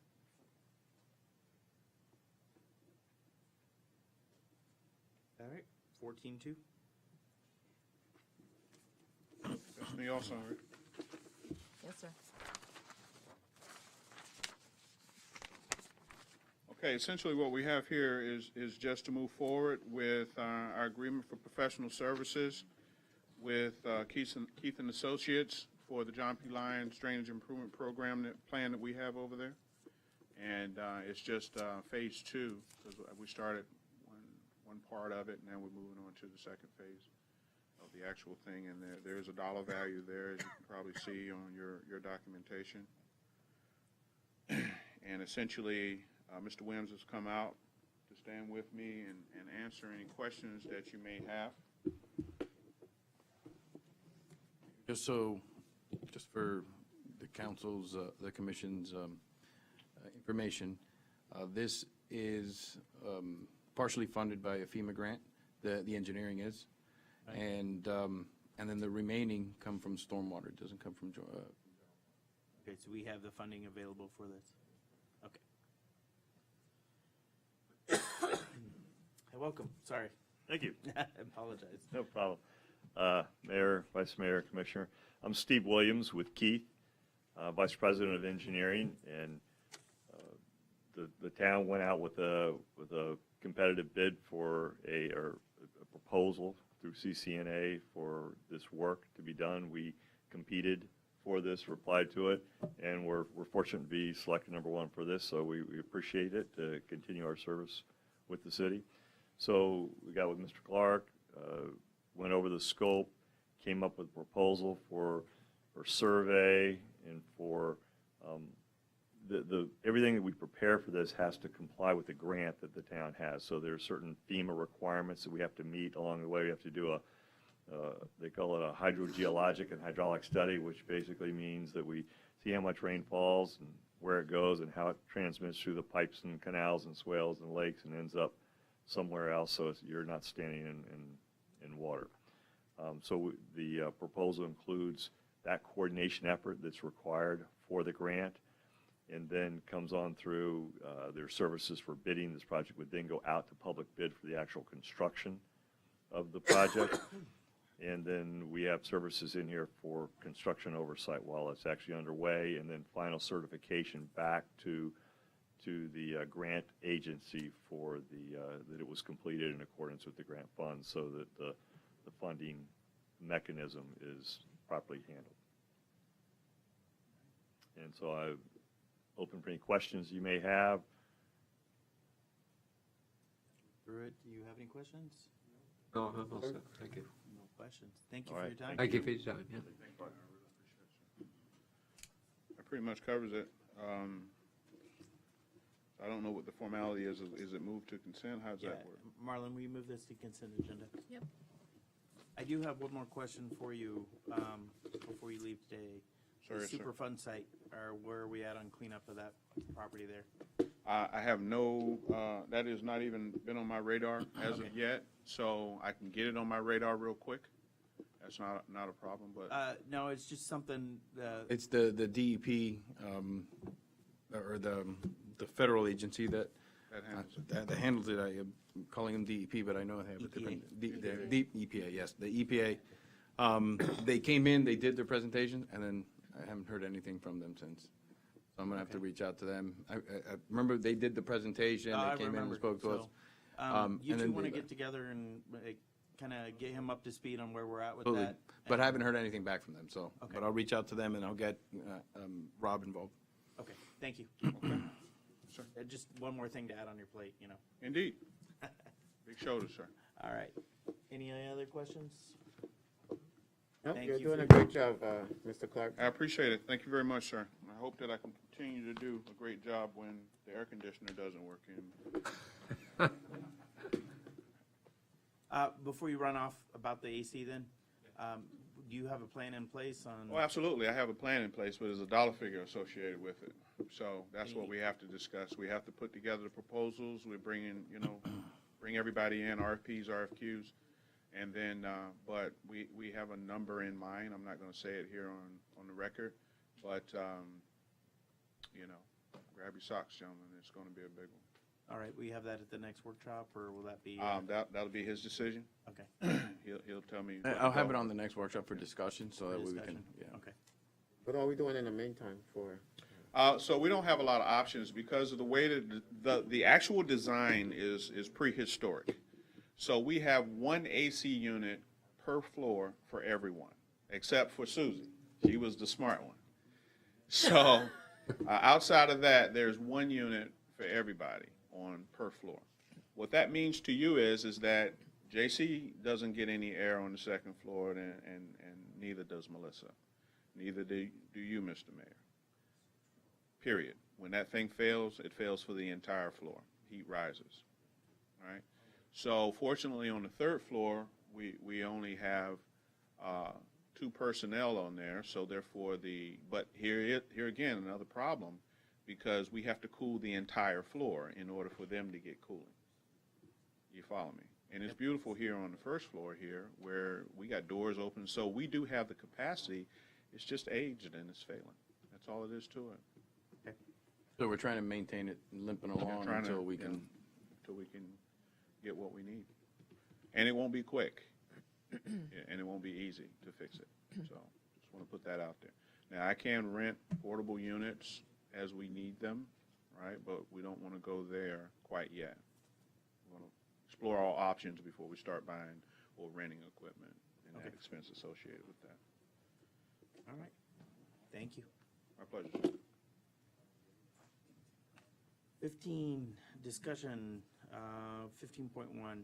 All right, this is my item. Commissioners' responsibilities regarding directors, department heads when it comes to hiring, firing, disciplinary action, and accountability. Each commissioner needs to take time to meet with the manager and discuss issues regarding directors and department heads before the next meeting.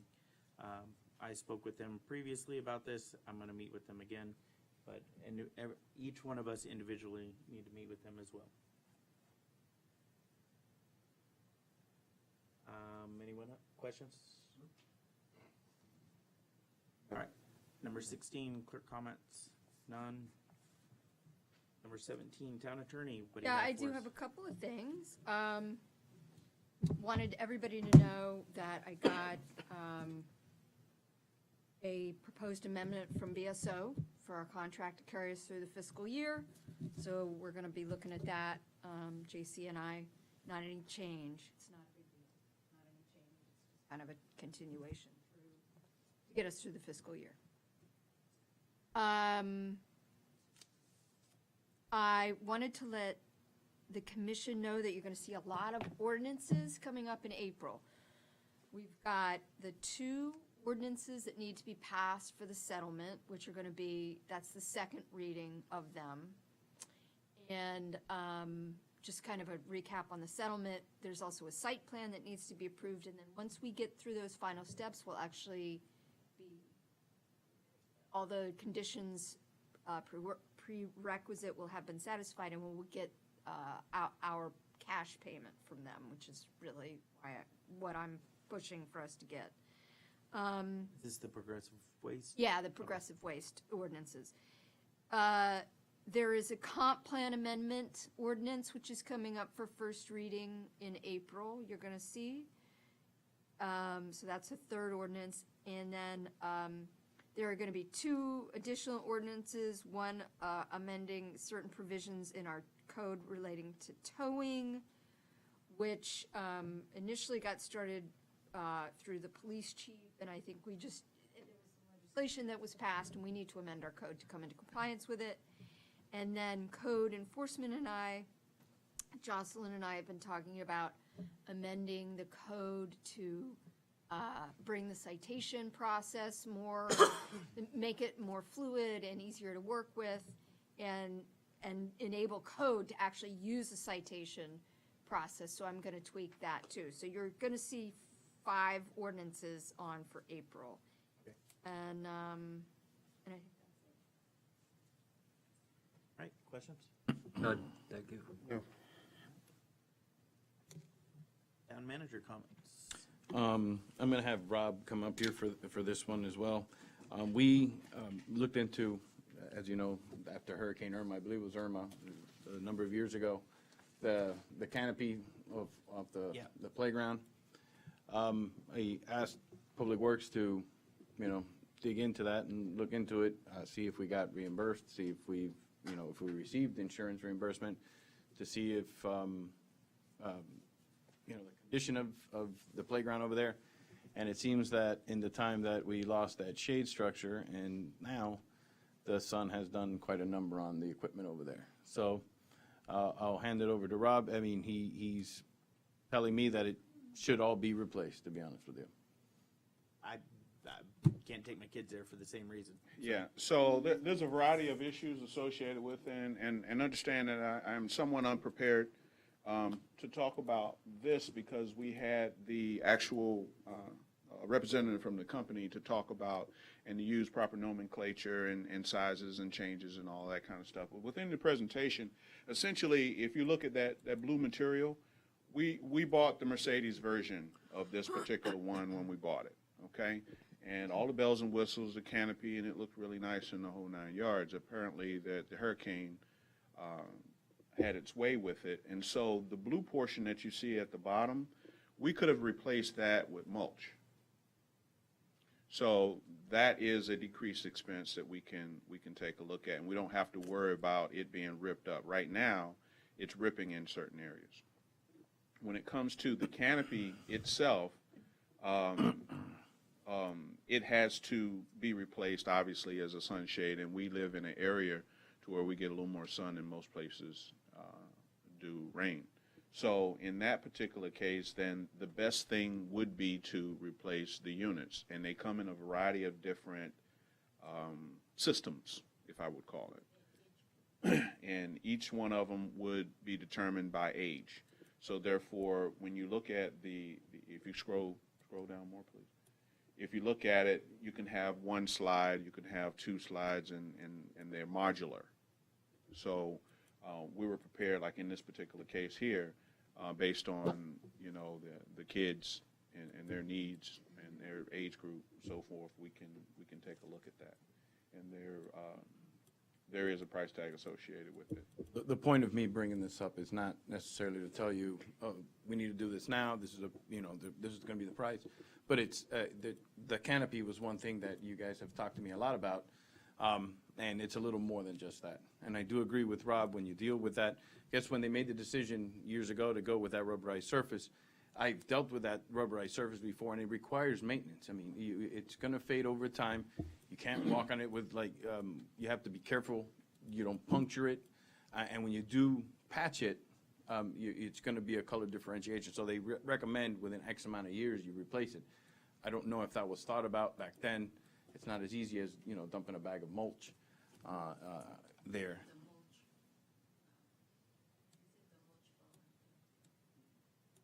So we're exploring it.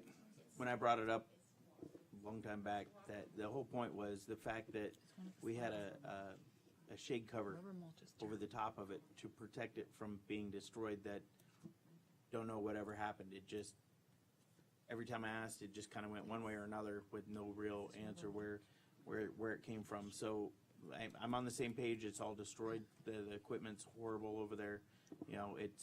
It really takes away from our park. So we need to come up with a solution down the road. I think we have a couple options available. We do. These are some.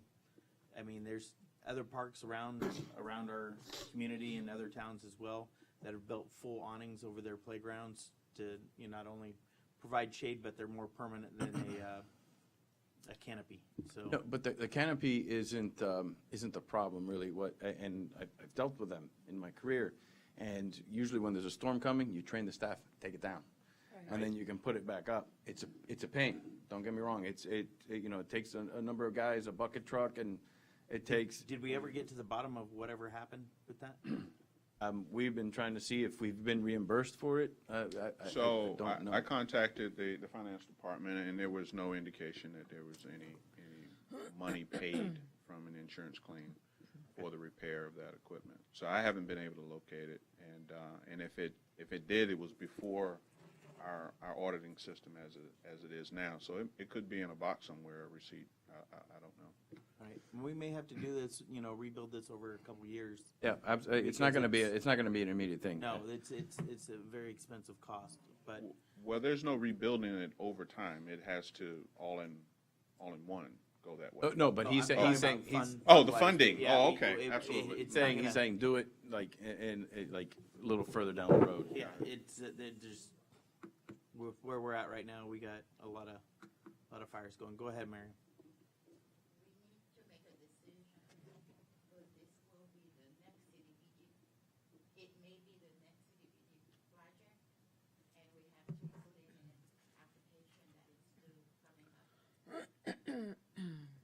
Was this, okay.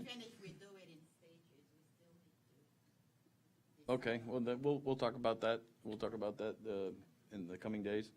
And also explore other grant opportunities. I don't know if that was originally built with grant funds. So that may preclude us from that particular grant, but we can perhaps do CDBG. Okay. See what you guys can find out. We'll get with you later this year on it. Later this year, absolutely. All right, Mayor, the few other things that I have. I'm going to meet with each of you individually in the next 2 days with the announcement of Heidi's resignation and Michelle Grooms' retirement.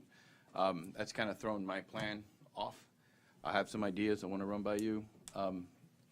So the next couple of days, I'm going to be meeting with you guys, or call you.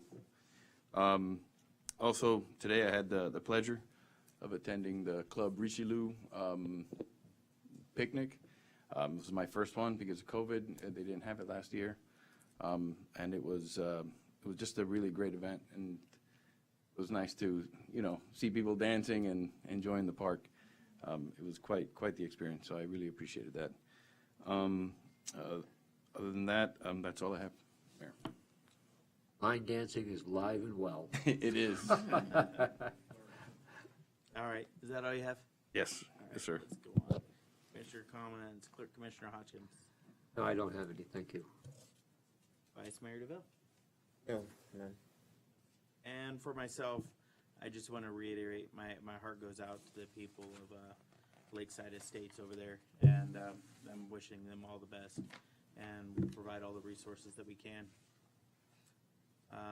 Next, I have a couple announcements. We have the Egg Extravaganza, April 2nd, 2022, from 11 to 3 at the Preserve. Everyone's welcome. Please come, bring your families, have a great time. Joy will be putting that event together.